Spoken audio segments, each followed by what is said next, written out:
Quand les gens entendent Kia, ils pensent à une auto avec un excellent rapport qualité-prix, une auto qui mène du point A au point B. Moi, quand je pense à Kia, je pense à puissance, performance, un véhicule avec un design audacieux. Quand je pense à Kia, je pense à ma Stinger, une auto de passionné comme moi.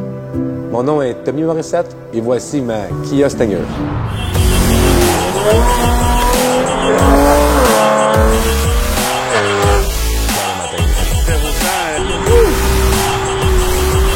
Bonjour et bienvenue dans ce nouvel épisode d'Auto-Passion. Aujourd'hui, je rencontre un vrai passionné d'automobile, Tommy Morissette, qui va nous parler de sa Kia Stinger. Venez voir ça.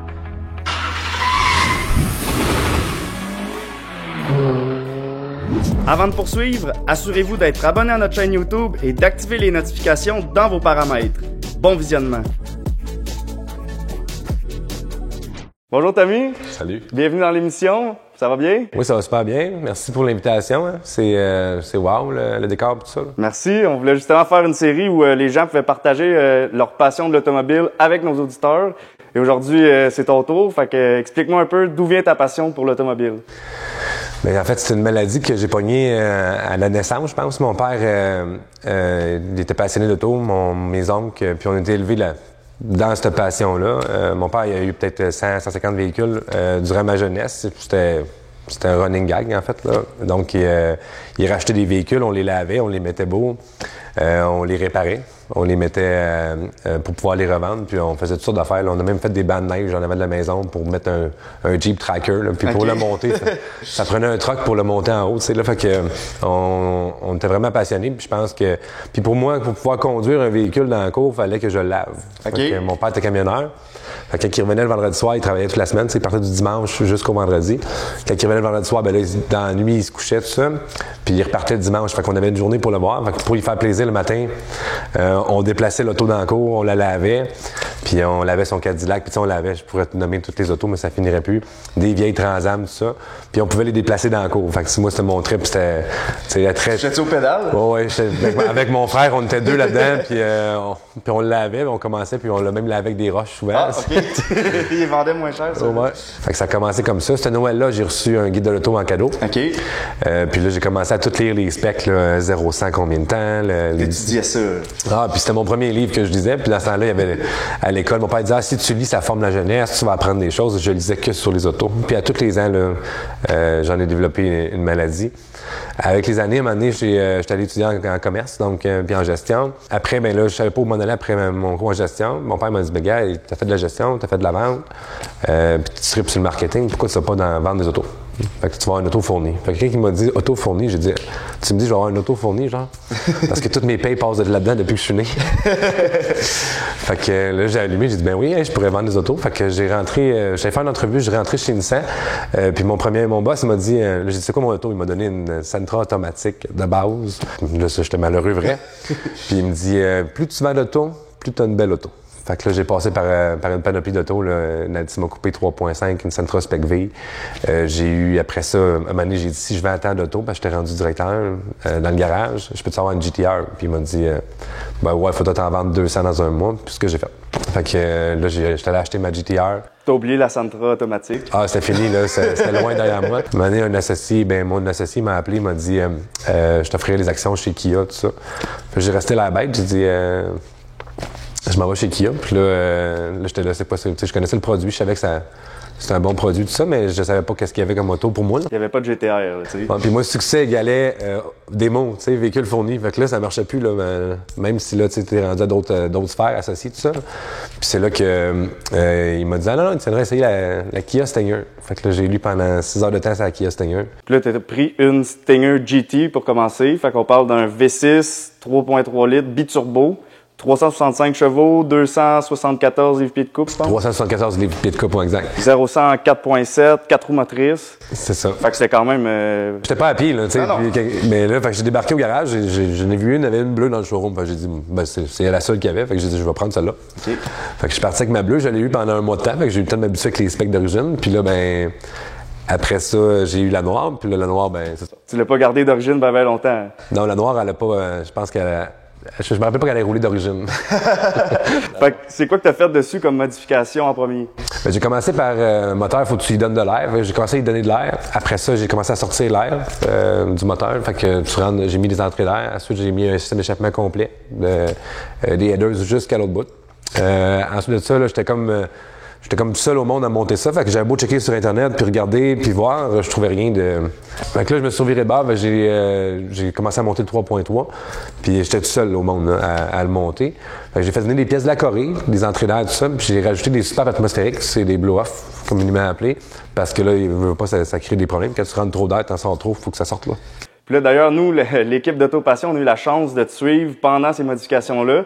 Et on est allé jusqu'à Saint-Hyacinthe, rencontrer 2 frères super passionnés qui ont monté eux-mêmes leur propre dyno pour une auto 4 roues motrices. Le logiciel aussi. Hein. Le logiciel aussi, c'était vraiment des savants fous. Ils étaient hyper sympathiques. On a eu vraiment beaucoup de plaisir là-bas.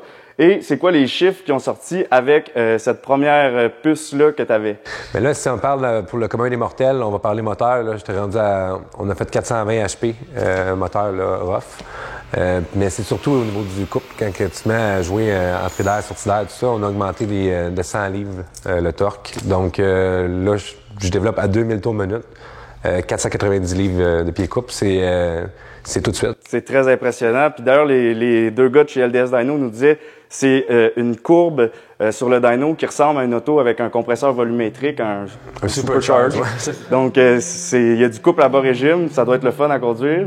Ouais, vraiment, mais en fait, oui. On va-tu essayer ça? Ah, vite. Let's go!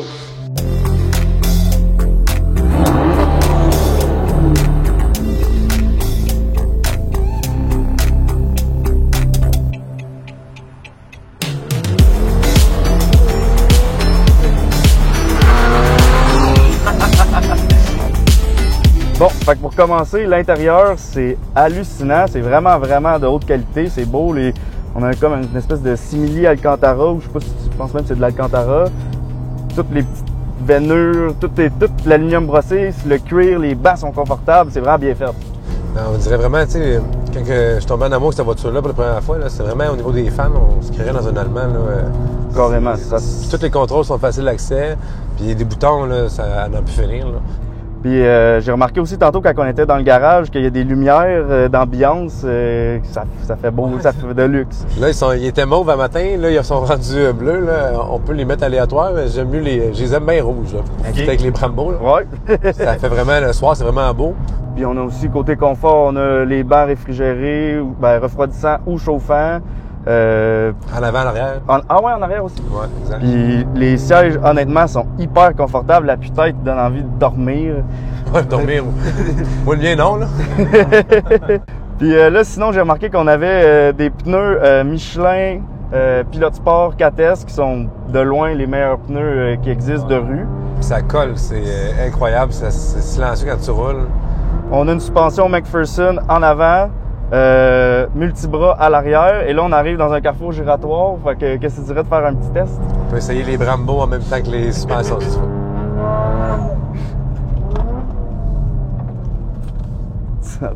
On sait qu'on... J'ose plus trop parler.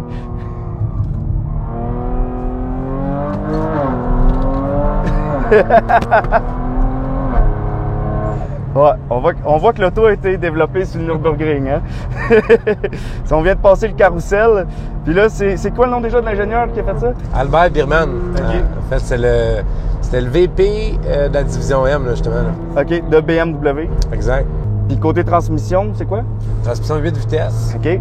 Là, voyez-vous, j'ai un système de mode manuel. C'est avec ça que je joue tout tantôt. Là. Qui est très rapide. Là.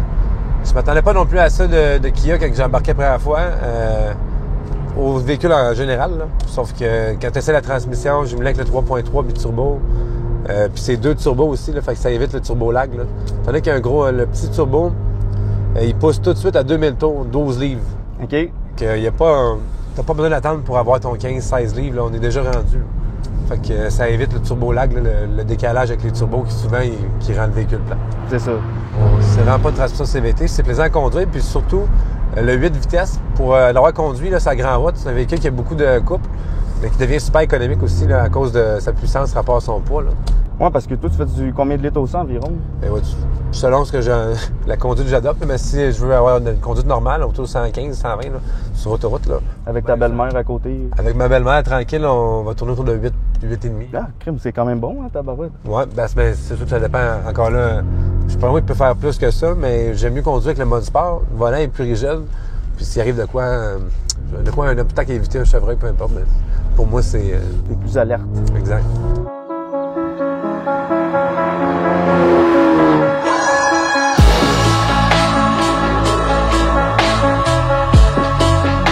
Maintenant qu'on a fini l'essai sur route, vous l'aurez peut-être remarqué, on est présentement sur la piste d'accélération Saint-Élie Motorsports. Et là, qu'est-ce que tu dirais d'aller faire un petit 0-100? Je suis prêt. Viens. Let's go. OK, fait que là, on est sur la piste. T'as mis le launch control qui est embarqué. Moi, je vais chronométrer ton 0,5 mon téléphone. Donc, on est à la ligne de départ. Go!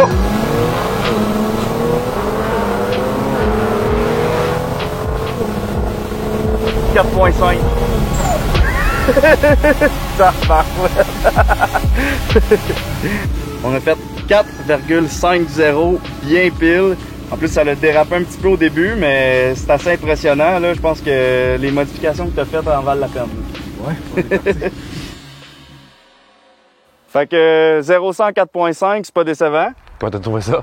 C'était assez violent, surtout sans route, mais sur la piste, c'était encore pire avec le launch control. En tout cas, c'était parfait. As-tu passé une belle journée? C'était extraordinaire. J'ai adoré ça. Même chose pour nous. Donc, merci d'être joint à nous.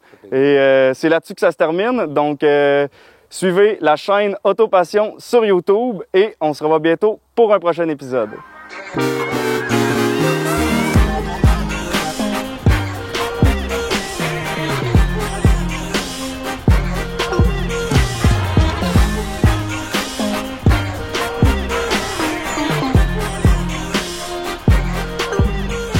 Bonjour Tommy, bienvenue dans l'émission, ça va bien? Salut. Oui, ça va super bien, toi? Yes, ça va. Ouais, t'as peu. J'ai comme jammé, là, je l'ai gardé. Il y a une clap. Pourquoi la tape? J'ai jamais compris. Ça va en arrière, Max? Ah ouais, crème. 2-3 gravoles, puis c'est parfait.